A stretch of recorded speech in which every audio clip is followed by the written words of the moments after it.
Assalomu alaykum va rahmatullohi va barakatuh. Bu Sabah masajid, ya'ni 7 masjid o'rni.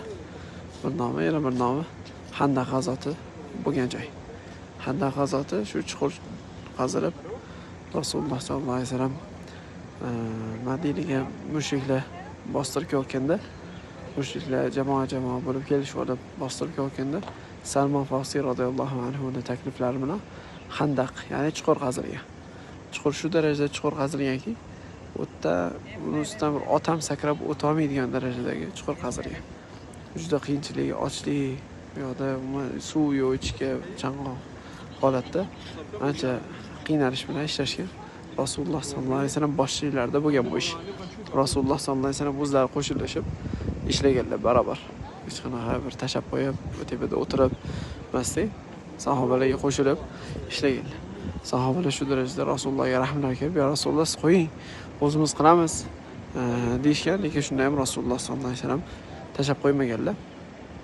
Rasululloh sollallohu alayhi vasallam billa sahobalarga qo'shilib ishlaganlar, qazishganlar. Ochlik shu darajada qiyin bo'lgan, sahobalar qonlariga tosh bog'lab olishgan. Ochlik shu darajada og'irligidan qonlariga tosh bog'lab olishgan. Rasululloh sollallohu alayhi vasallam kelib qolsa, Rasululloh sollallohu alayhi vasallam qonlariga ikkita tosh bog'lab olgan ekanlar. Ya'ni Rasululloh sollallohu alayhi vasallamning qiyinchiliklari og'irroq qolgan sahobalardan ko'ra. Keyin bu voqeani o'zi yana chuqurroq o'rganaman deganlar o'rganib chiqsa bo'ladi. Juda ham ta'sirli va juda ham ko'p foyda bo'lgan voqea. Shunaqa qilib keyin Jabir radhiyallohu anhu uyga mehmondorchilikka chaqirildi.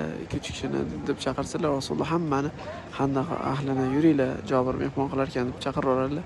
Keyin borishadi. Rasululloh sollallohu alayhi vasallam o'zlari barakalar bilan tandadan nonlarni o'zib beradilar. Keyin qozondan shashlikni o'zlari, go'shtni o'zlari suzib beradilar hammaga bitta-bitta. Ana shunaqa qilib hammaga yetadi. Handaq ahli hamma to'yadi va Jabir radhiyallohu anhu uylarida ovqat o'sha o'zini holaticha, balkim undan ham ziyoda barakali bo'lib qoladi.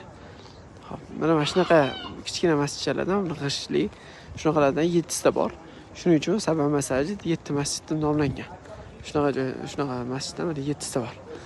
Xo'p, nima bo'lsa, o'shanda Rasululloh sollallohu alayhi vasallam va ba'zi sahobalarning namoz o'qishgan joylarini ishora qilib qo'yilgan.